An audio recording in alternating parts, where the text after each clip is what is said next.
out here in Philadelphia. Maybe you're joining us, who knows, from California or Arizona or New Mexico, or Florida, you're a little warmer than we are today. But regardless of where you're joining us from or whatever temperature it might be, it is great to have you here with us this morning as we take a look at another beautiful sort of part, some things to think about that maybe give us some centering for the weekend ahead. And today, looking at this beautiful idea, Noah and the ark, and the animals are released, and Noah and his family are released from this after this flood. And there's this beautiful line in the Bible talking about fruitfulness, that's God's whole desire. Now be fruitful and multiply. That wording repeated. And what does that really mean to be fruitful from a spiritual sense? What is that? Because when we look at this story, we can look at it literally, or we can look at it poetically as having a deeper meaning. And that's what we're going to be looking at today. This beautiful line that's a piece of Christian New Church theology, talking about a way we might consider that fruitfulness. And here it's talking about somebody who's been reborn, regenerated. Heart of stone now is a heart of flesh, would be probably the easiest way for us to understand it. And this is the line: when the person has been reborn in the inner self, in other words, the soul is active, fruitfulness and multiplication follow the same pattern. The good impulses of charity make themselves evident in the feelings belonging to the person's outer self, and the true ideas of faith do so in the memory. In both places, they increase and multiply. And it's a beautiful line there. What's happening there is that we have this service orientation. We're here to really help other people, and that creates its own joy. It's a very different kind of joy, much more aligned joy, and it's where I think we can make some real interesting observations between happiness versus joy. And that's for another day, and we've chatted about that before as well. But I'm sure we'll touch back on that again many times. And then I want to talk about this shift in terms of the mind and in terms of memory. That's really fascinating, right? Because it's so easy to think of memories as being stuck. Like, here's our memories, it's what we have. And I want to offer out there that probably all of us have a number of deeply traumatic memories. And it could be something on the lighter side, it could be something on the heavier side, but it's held sort of in this box that says traumatic memory. And it's really hard to shake those. I just want to be clear about that and honor that. That's not the memories I think we're talking about here. Those memories just are. They're the memories where your life was one way, and then you got a phone call, and your life was different on the other side of that. Could be a phone call, could have been a text message, could have been whatever. But that idea that we do have those memories, and we never quite forget that. I know. For me, the sort of those jarring times, like, it still gives me sweaty palms. I can still remember sort of where I was, what was going on, when this person said that or offered that. It's traumatic, right? And our memories do change. There are many memories that are pliable, and we don't want to get stuck into that. No, this is my life. Like, here's my box, here are all my memories, because memories are largely selective a lot of the time.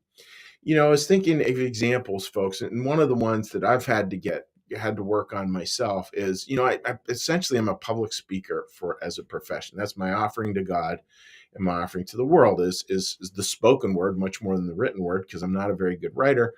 But I do enjoy public speaking and offering these things and sermons and messages and this kind of thing.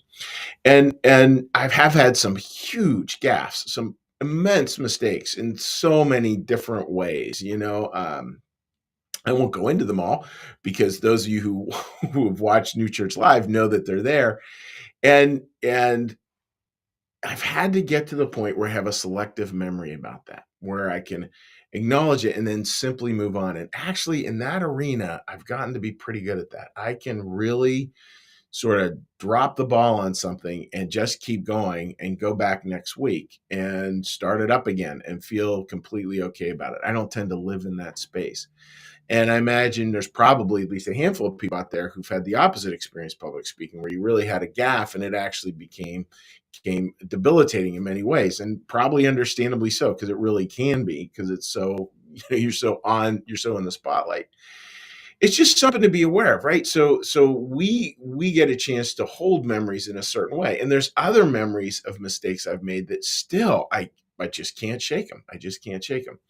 But maybe this other way of holding memories, of mistakes made in the public speaking arena, maybe they actually in some way will help me later on, as I keep on working at it through life, to hold other memories in a different way.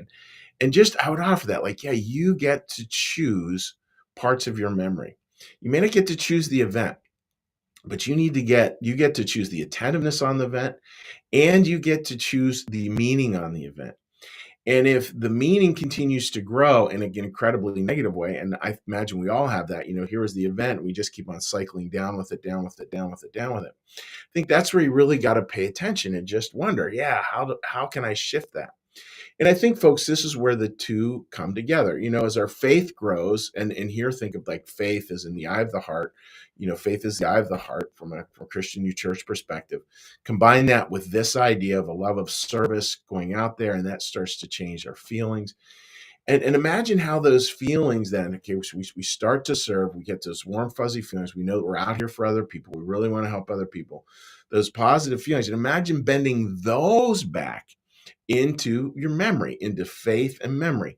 What do those good feelings tell us about faith? Tell us about the connection with God. Tell us about looking at the world with an eye of love. And then how do we bend that back into the actual memories? Watching the attentiveness shift. Now, it doesn't shift overnight. I imagine it just shifts it in little bits and pieces. But there is something about that starts to allow us to understand that memories change, and that memories have a certain level of plasticity to them that we can start to break out of. Because I think it's really hard if we're just caught in a negative past, and we just can't shake it.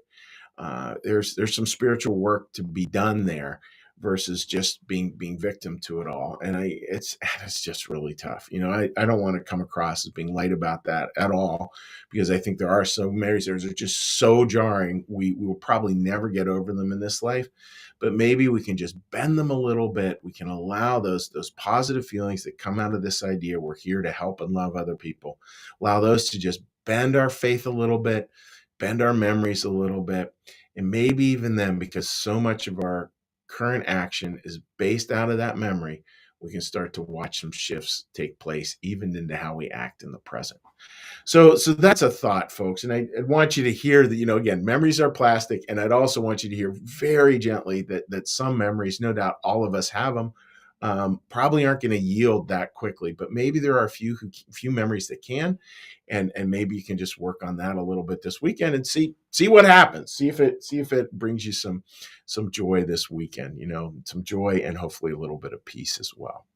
So that's the thought for today, folks. And yeah, I hope that makes a lot of sense. Boy, it's as always so nice to have you folks joining us.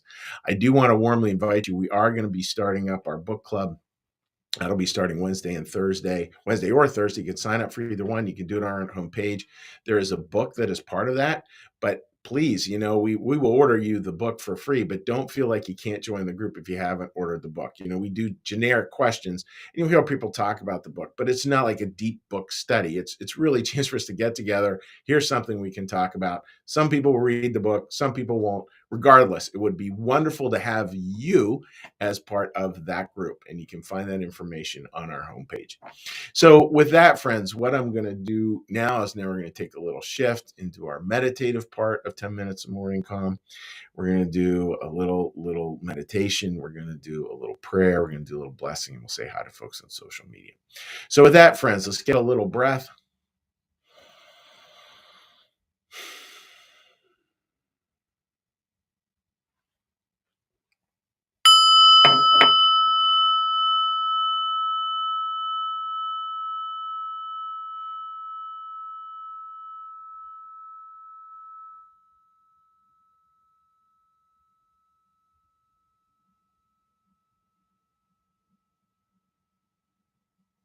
Be still and know that I am God.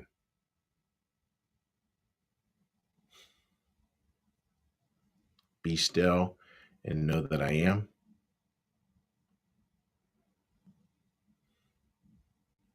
Be still, know that I.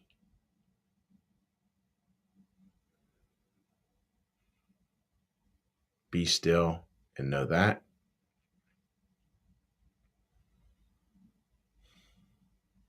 Be still and know.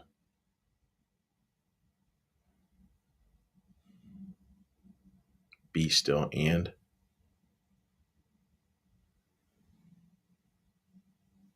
Be still.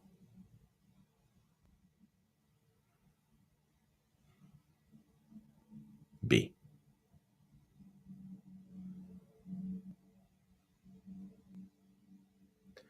Our Father, who art in the heavens, hallowed be thy name. Thy kingdom come, thy will be done, as in heaven, so upon the earth.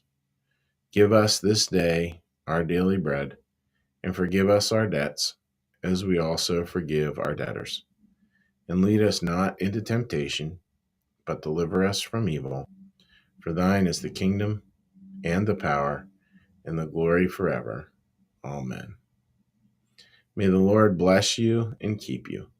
May the Lord make his face to shine upon you and be gracious unto you. May the Lord lift up his countenance upon you, bring you peace, and bring you home. Amen. All right, dear friends, let's give a little cheery hello to folks here. All right. So let me just pull this up. Takes me a minute here. There we go. Turn my volume down. Okay. One comment today there. Brandon, good morning to you, buddy. Hope you're doing well. And just let me flip a page over to here. And a little cheery hello over into this page. A couple of comments over there. Linda writes, good morning. And yes, some experiences are so traumatic that they can't be healed without deep spiritual work. It takes courage. And that's an interesting one too, right? There is a need for courage here.